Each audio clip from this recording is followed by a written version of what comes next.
लकड़हारे को लकड़ी काटते देख पेड़ की आंखों में एकदम ही आंसू की धारा बहने लगी। यूं तो वह हर दृष्टि से दृढ़ था, उसकी जड़ भी गहरी थी, काया भी हष्ट पुष्ट सभी तरह से मजबूत, लेकिन आज अपने आप कुछ सोच सोच कर वह मन ही मन पश्चाताप कर रहा था। कुल्हाड़ी की तीखी चोटें बराबर उसके तने पर पड़ रही थी। लगातार कुल्हाड़ी चलाने से हथेली में आया हुआ पसीना पेट भर लग जाने के कारण लकड़हारा थोड़ी देर रुक कर उसे पोंछता, सुस्ताता, फिर खट-खट चोटें मारने लगता। उसका एक एक हिस्सा थोड़ा थोड़ा करके कटता जा रहा था। कुल्हाड़ी ने पेड़ को सोचा विचार में मग्न और गर्म गर्म आंसू बहाते देखा। सहानुभूति और दर्द भरे स्वर में कहा, क्षमा करना भाई, सब मेरा ही कसूर है। मेरी वजह से भी तुम्हारे शरीर पर अत्याचार हो रहा है।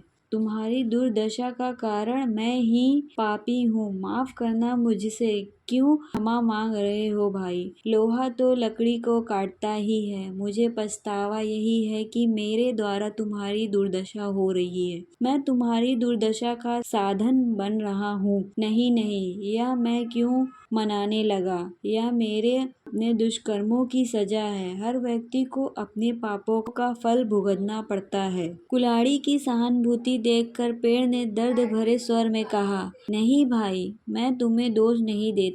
कुल्हाड़ी बोली, तो फिर किसके लिए उदास हो भला? अपने मन की बात मुझसे कहकर हल्का कर लो। यूं अंदर ही अंदर घुटकर तो तुम बहुत ही जल्दी अपने को बर्बाद कर डालोगे। दूसरों से कहने पर ही मन का भार हल्का होता है। बोलो, तुम्हारे दुख का क्या कारण है? पेड़ कुछ संकुचाया। उसने लज्जित होकर आंखें नीचे कर ली। आज जैसे वह अपनी ही नजरों में गिर गया था। क्या कहे, कैसे कहे, निश्चय ही नहीं कर पा रहा था। भाई, बोलता क्यों नहीं? पश्चाताप की अग्नि में क्यों भस्म हो रहे हो? कुल्हाड़ी के इस अनुनय और अनुरोध से पेड़ कुछ अस्वस्थ हुआ। साहस बटोर कर कुछ कहने का आग्रह हुआ। वह बोला, मुझे तुमसे कोई शिकायत नहीं। मुझे लज्जत तो इस बात पर आ रही है कि हमारी लकड़ी की ही जाति का बना यह हत्या अपनी जाति और वंश को नष्ट करने में सहायक बना हुआ है।